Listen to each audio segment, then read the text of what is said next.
Control 7, Control 8. Now Control 8 will give you overhead.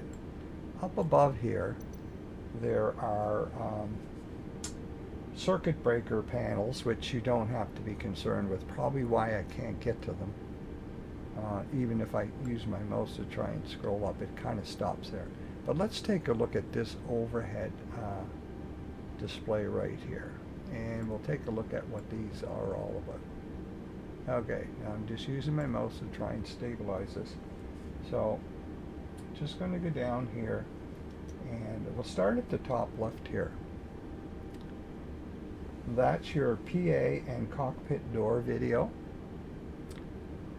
Below that is your ADIRS panel. Below that is your flight control panel left. Below that is your evacuation panel. Below that is your emergency electrical power panel. Now some of this stuff isn't operative. Below that is your ground proximity warning panel. So that's your ground proximity warning. And let's just go down one more. Voice recorder panel right here. And then below that, where it says oxygen, that's your oxygen panel. And very nicely done, very realistic, very nicely laid out. Then you have your calls panel. So they've tried to create a realistic flight experience for you in Microsoft Flight Sim, which I enjoy. And below that is the wiper panel for the captain. Let's go across to the other side here. Then I'll work our way down. So this is your third audio control panel in operative. And we have here the flight control panel. Right. Below that is your cargo ventilation panel. And we got a cargo smoke panel here. You can see this stuff's inoperative. And below that we have the ventilation panel. And below that we have engine manual start and N1 mode panel. So those are inoperative.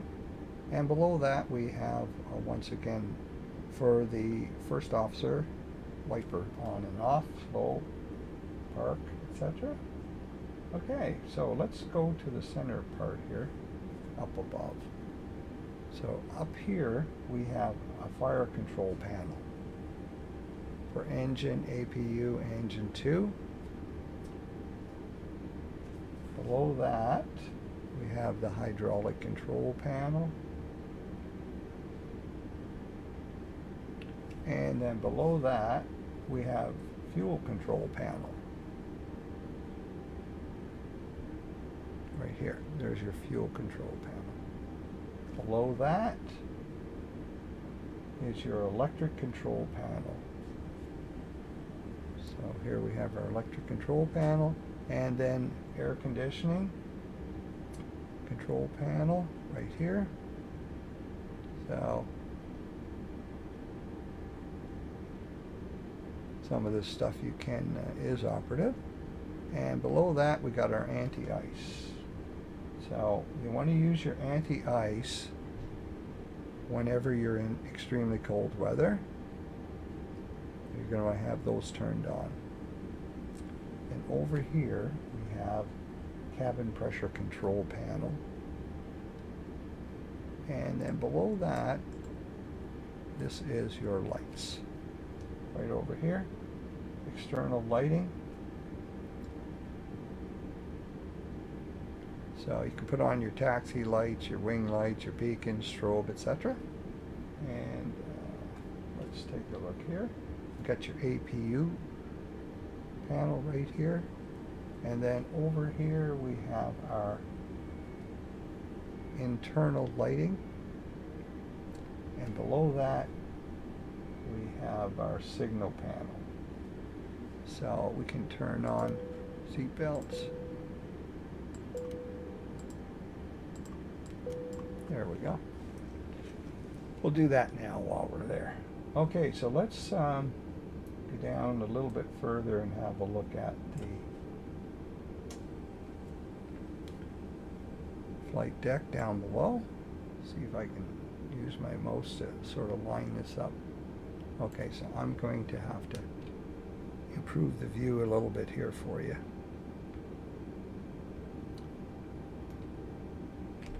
Just going to move over a little bit and then move down.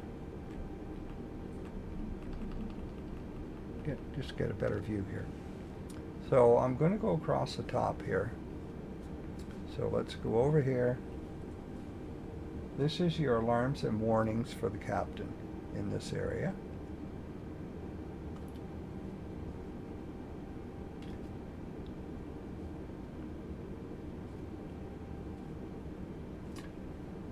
This area here is your EFIS control for the captain.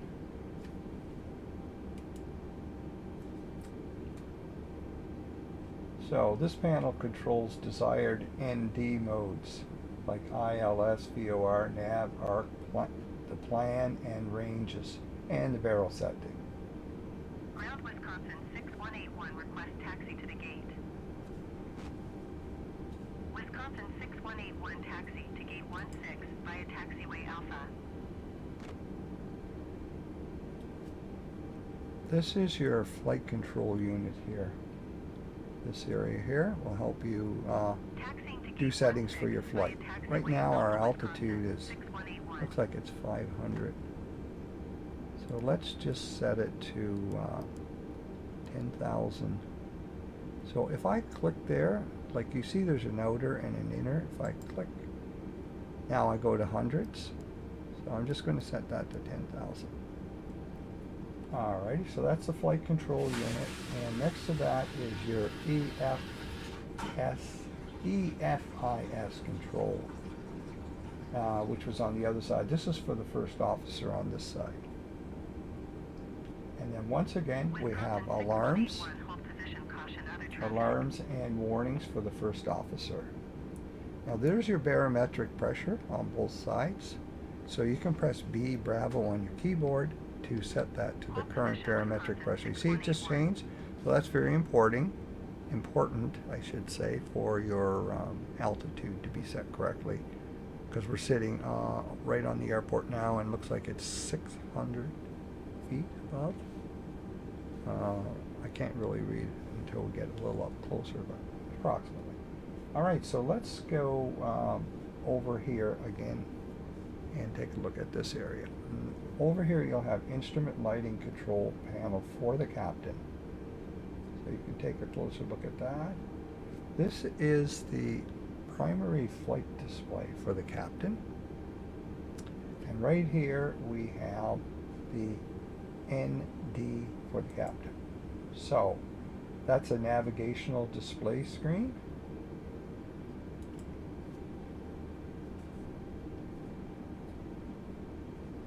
Alright, and this little window right here is your integrated standby instrument system. So it's a standby system, sort of a backup system. The integrated standby instrument system integrates the 4 classic standby instruments, the compass, the horizon, the airspeed, the altimeter, into one single instrument.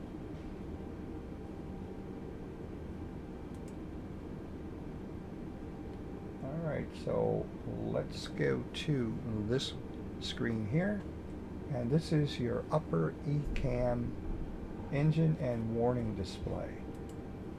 So you're going to see the electronic centralized aircraft monitoring ECAM consists of 2 displays, the engine warning display and the systems display SD, also known as the lower cam.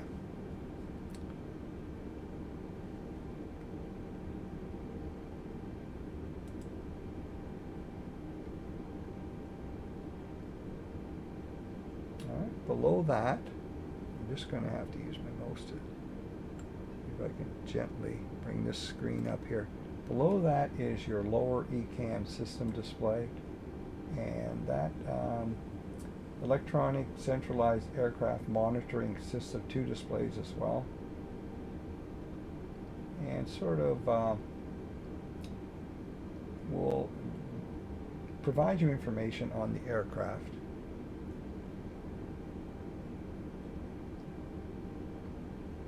Engine indicators, fuel quantity, flap and slat position, warnings and cautions, alerts and memos. And then the lower part of that screen will give you some additional information on aircraft systems and status messages and permanent flight data.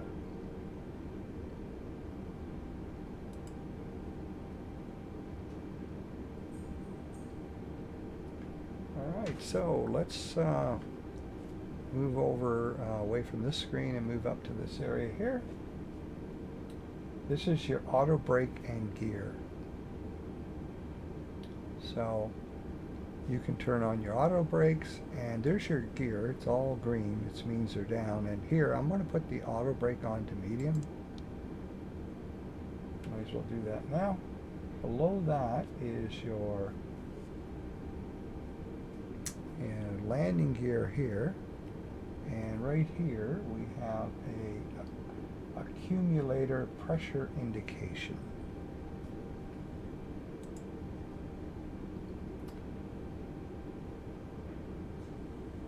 So that provides ACCU pressure in the yellow hydraulic system brake accumulator. And brakes allow yellow hydraulic system pressure delivered to the brakes measured downstream of the direct drive valves. So that's what this screen is for right here.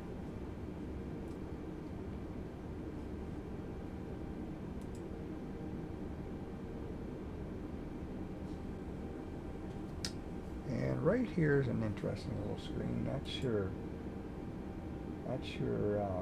data control and display. So the data control and display unit is used by the pilots to communicate with air traffic control by means of text messages instead of a voice radio. And looks like it's inoperative right now. And may not work. Yeah, it's just something for aesthetic value. I'm going to go back over here now to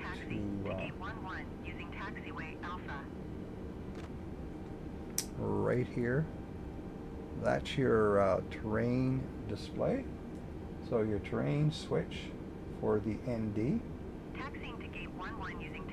So you can click that on or off. Exit 744, hold position. Caution other traffic. Moving over here, we have another ND display screen for the first officer. Hold position, exit 744. And once again, that's a navigational display screen. This screen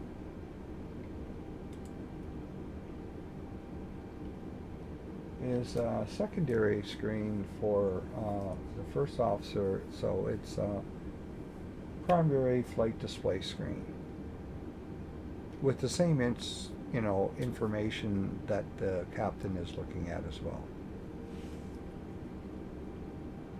Okay, so it takes a while to go through all this stuff, as you can see.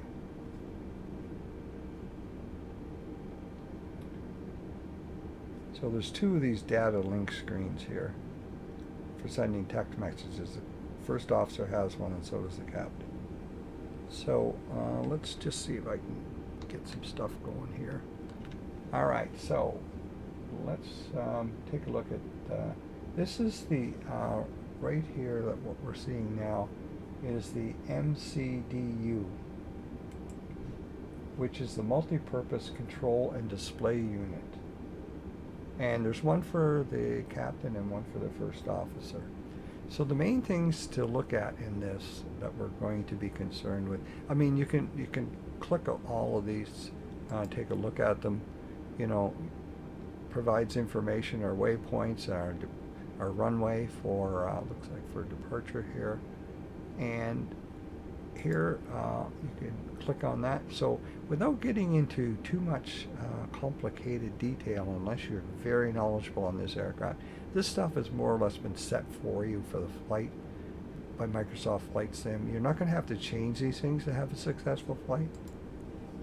So there's your V1, your VR for rotate at about 147 knots, your V2 151, and your transition altitude.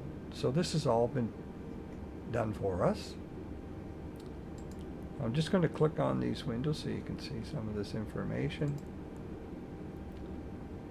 Now here's the one I'm going to be using for the flight. It provides us our flight plan, and you can go through the flight plan by clicking on these arrows. You can see your waypoints. And then the other one that is of interest is the radio navigation. So there's our ILS runway 36, and there's the frequency of that runway, 108.50. Now this has been already added for you. Never used to be in the past. Lots of times you had to add that now, but with Microsoft currently, this is 2024. We're looking at February 2024. This information's in there, and it has been for some time.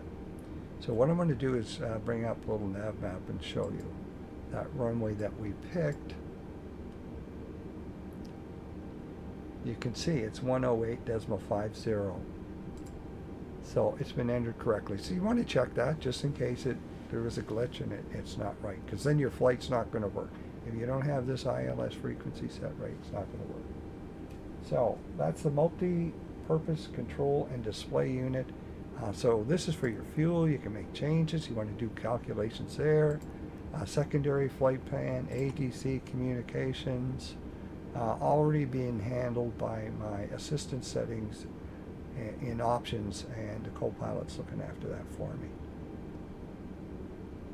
All right, so we've got that covered. Let's go back to another part of the screen.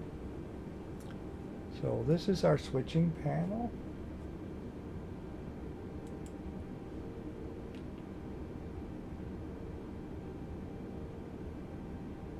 To have maximum redundancy, the A320 pilots can switch backup computers or data sources to be used for either the captain's or the first officer's display.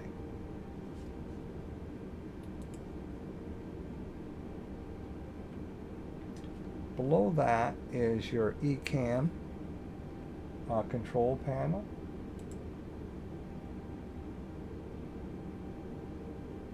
So the ECAM control panel is used to change what is displayed on the warning display and system display lower ECAM, and also has knobs to regulate the brightness of both the ECAM displays. So there's your knobs there, right there. So let's just back off, and I'm just going to hit some of these buttons there. So let's go, for example, to fuel. So now you see your fuel situation, how much fuel is in the wings and where it's located, etc. And you can look at your electrical system. That one's inoperative apparently. Okay, like the doors. Okay, some of these are inoperative and some of them work. There's your engines again. Your bleed's inoperative. Okay. So anyway, we'll just leave it at that. Normally you'd be able to see if a door was open or closed, any situations like that. But let's just go have a look at some more stuff here without making you dizzy. Okay.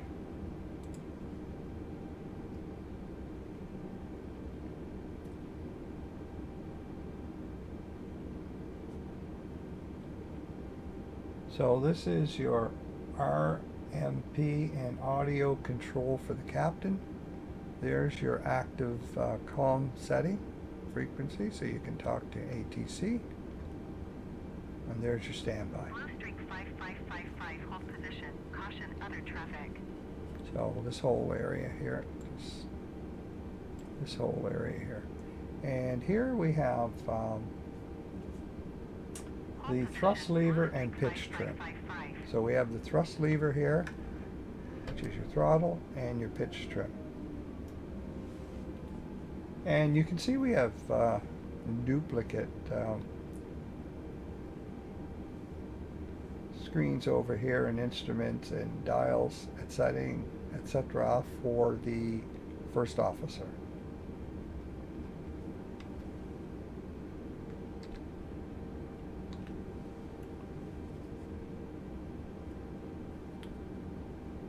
So this is your lighting.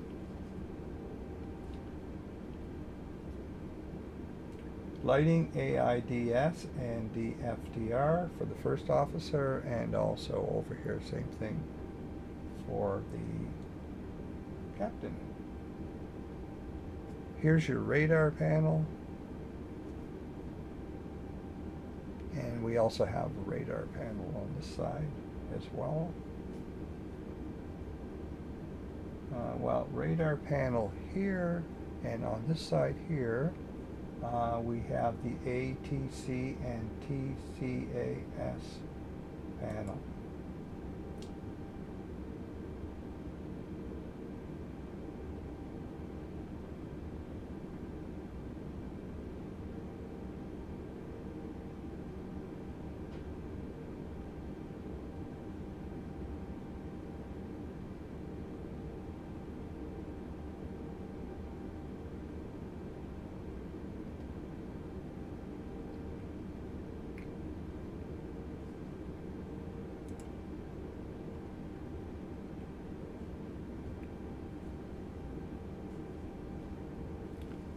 Going to see if I can scroll this a little bit.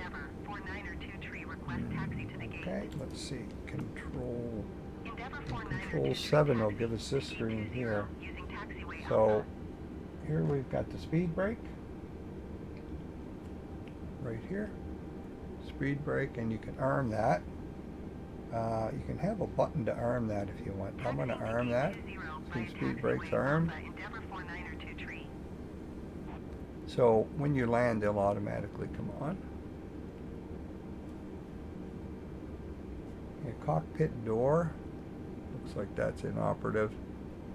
Anything that lights up in blue is operative, and you're not getting any reaction. But that's the cockpit door panel.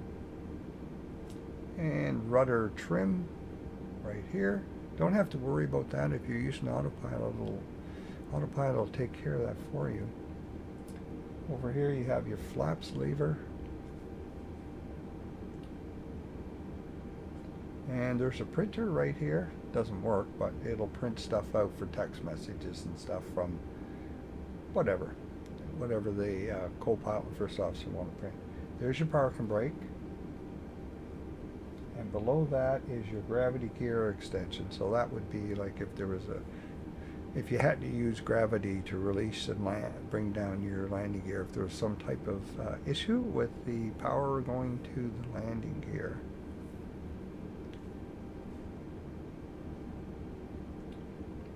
So that more or less completes an overview. Just going to give you a little bit different look here. Okay, let's go see if I can get down here. Okay, right here we've got the console for the captain. So that's like your joystick is going to control that. And you've got one for your first officer on the other side as well. You can see it